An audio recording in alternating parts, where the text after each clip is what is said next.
Bien, dialogamos con el doctor César Delgado Guembes, ex oficial mayor del Congreso de la República. Doctor Delgado, el próximo año, en el 2026, vamos a tener un Congreso bicameral, dos cámaras, una de diputados y otra de senadores.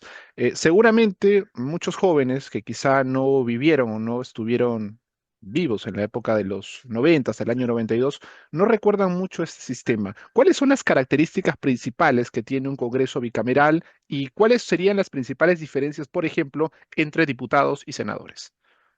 Bueno, el Congreso bicameral, la característica principal que tiene es que se trata de no una, sino dos cámaras. En un Congreso unicameral existe solamente una asamblea. En el caso de un Congreso bicameral existen dos. En el Perú, la tradición histórica ha sido el que contar con un Congreso bicameral.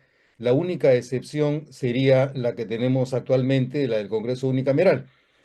La razón de ser de la bicameralidad es, en principio, contar con un régimen electoral que distinga el origen de cada una de las cámaras para optimizar la calidad de la representación. La Cámara de Diputados, por lo regular, ha sido elegida por circunscripciones pequeñas como distritos, provincias, y el Senado ha tendido a ser elegido a través de unidades circunscripcionales un poco más grandes, como podrían ser los departamentos o en algún caso el distrito único o distrito nacional.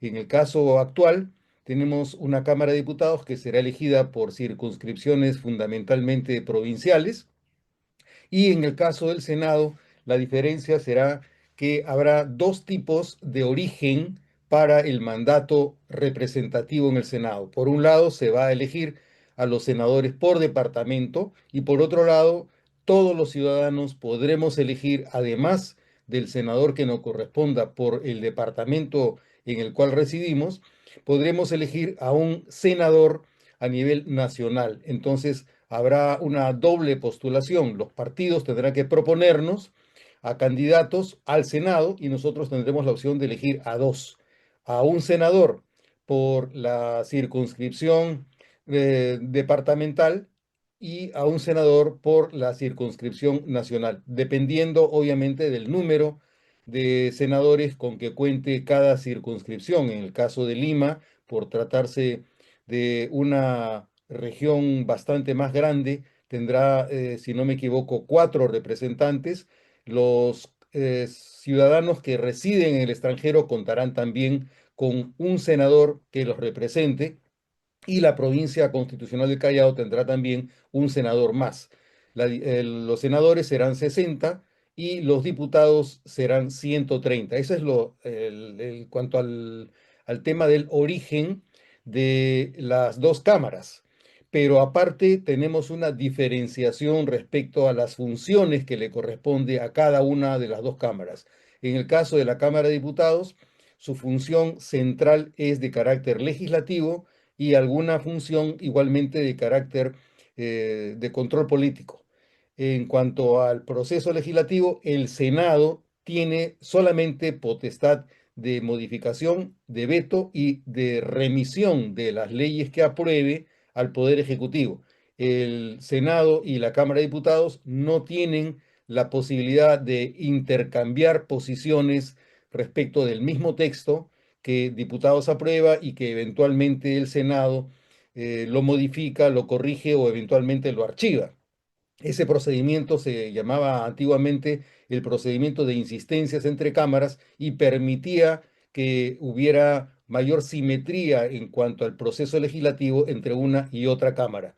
Pero señalaba también que diputados tiene atribuciones de control político. Fundamentalmente las atribuciones son la interpelación y la censura. Como consecuencia de dos censuras, el presidente de la República tendrá la opción de disolver solamente la Cámara de Diputados, y adicionalmente la Cámara de Diputados inicia los procesos de acusación constitucional, tiene potestades para crear comisión investigadora. En el Senado no se pueden crear comisiones investigadoras, y diputados también tiene la potestad de iniciar los procesos de vacancia presidencial.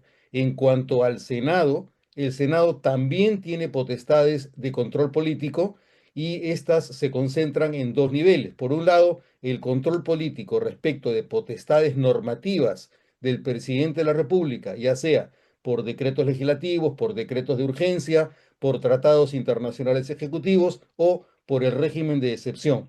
Si el Senado es el único órgano, obviamente el Senado va a tener una amplia capacidad de competencias para el proceso legislativo y para la aprobación de las leyes que rijan en el Perú. Y aparte, el Senado también tiene competencias en materia de control político. El control político del Senado se divide en dos partes: el control político que se realiza en materia direccional o de gestión, a lo que se le llama también el indirizzo político, que consiste en la elección de los más importantes funcionarios públicos en el país, sea la ratificación del presidente del Banco Central de Reserva, la designación de tres de los integrantes del directorio, la designación de los magistrados del Tribunal Constitucional, la ratificación del Contralor General, la designación del Defensor del Pueblo y además tiene la potestad de destituir a todos estos funcionarios por una causal de causa grave. El Senado igualmente participa en el proceso de control político que se inicia en diputados en relación con las acusaciones constitucionales y con la vacancia presidencial. El Senado finalmente resuelve, es la voz final que puede tener el Estado en relación con las sanciones que quepa adjudicar a los altos funcionarios indicados en los artículos 99 y 100 de la Constitución, sea por una infracción de la Constitución o por la comisión de delitos en ejercicio de la función. Eso sería, en síntesis, lo que correspondería en materia de funciones para cada una de las cámaras. Ahora, doctor, hay dos puntos esenciales que sin duda van a ser de interés, ¿no? Sobre todo del público. El tema de la vacancia presidencial. Usted sabe que hemos tenido al menos tres procesos de vacancia en estos últimos años, contra Martí Vizcarra, Pedro Castillo y la señora Dina Boluarte, pero también el tema de la disolución del Y Alberto Parlamento Fujimori, ¿no? y de Alberto Fujimori también. Estos dos puntos me gustaría entrar un poquito más a detalle. Por ejemplo, ¿cómo va a ser a partir del 2026 el proceso de vacancia?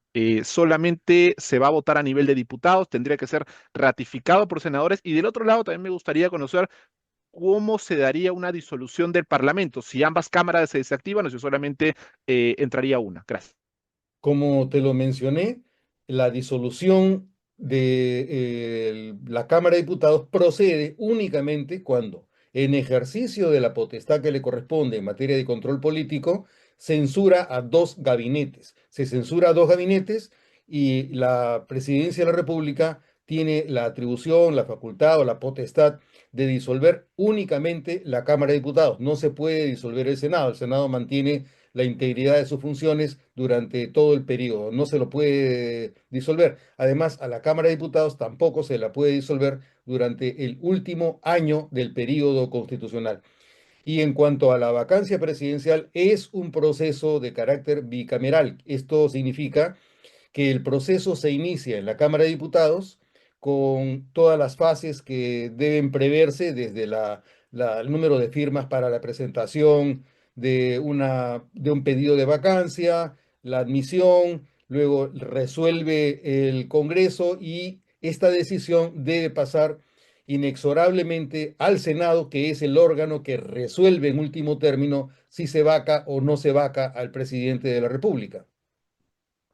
Correcto. Ahora, hay también algunas novedades que entendemos ha aprobado el actual Parlamento para el próximo Congreso bicameral.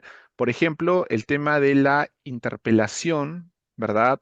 O bueno, citar con carácter de interpelación a gobernadores regionales. Es un punto interesante que veíamos. ¿Cómo funcionaría de pronto este mecanismo? ¿Se les citaría y ellos tendrán que acudir de manera obligatoria?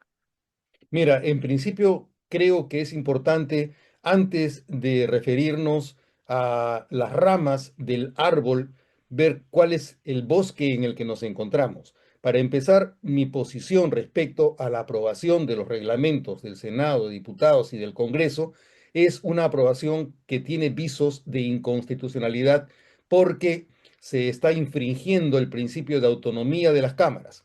Las cámaras actualmente tienen un reglamento que es el que se aprobó el año 1988 y que rigió hasta el año 1992. Se dice que la función del Congreso unicameral, más allá de las ilegitimidades o deslegitimación en que ha incurrido este Congreso, se dice que las cámaras carecen de una base normativa para empezar su funcionamiento. Eso no es correcto, eso es falso, porque existen los reglamentos que nunca han sido derogados.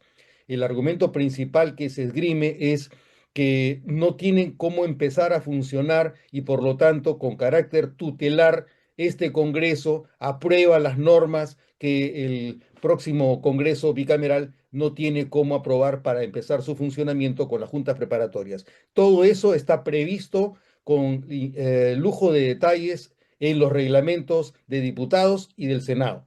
Se señala igualmente que los reglamentos de ambas cámaras se pensaron en función de una constitución anterior, con lo cual para mí tampoco tiene mayor fundamento por una razón.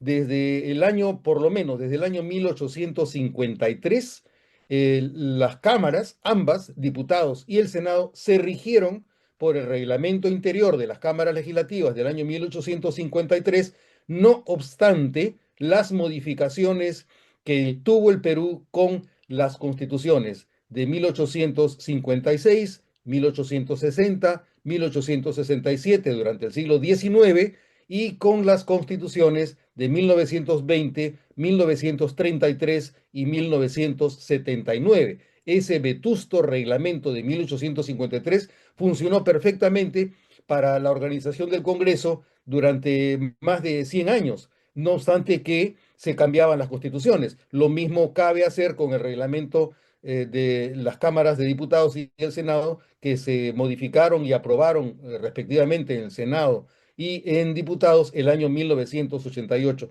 El carácter tutelar con el que este Congreso está disponiendo que a partir de los resultados de las elecciones del año 2026 empieza a regir para el Perú es una atribución en la que este Congreso se ha excedido, a mi juicio, de manera inconstitucional y desde el punto de vista político podría hasta decirse que dadas las competencias que se le ha adjudicado al Senado, el Congreso bicameral podría terminar siendo una simulación de bicameralidad, no obstante que el órgano principal será el Senado por el exceso de competencias que se le ha adjudicado con la reforma constitucional con la que se crea la bicameralidad. Correcto, sin duda una posición importante. Agradecemos muchísimo la presencia del doctor César Delgado Gómez, ex oficial mayor del Congreso. Ha sido importante conocer algunas de las características que tendrá el próximo Parlamento bicameral. Doctor, muchas gracias como siempre. Hasta otra oportunidad. Para servirte, hasta luego.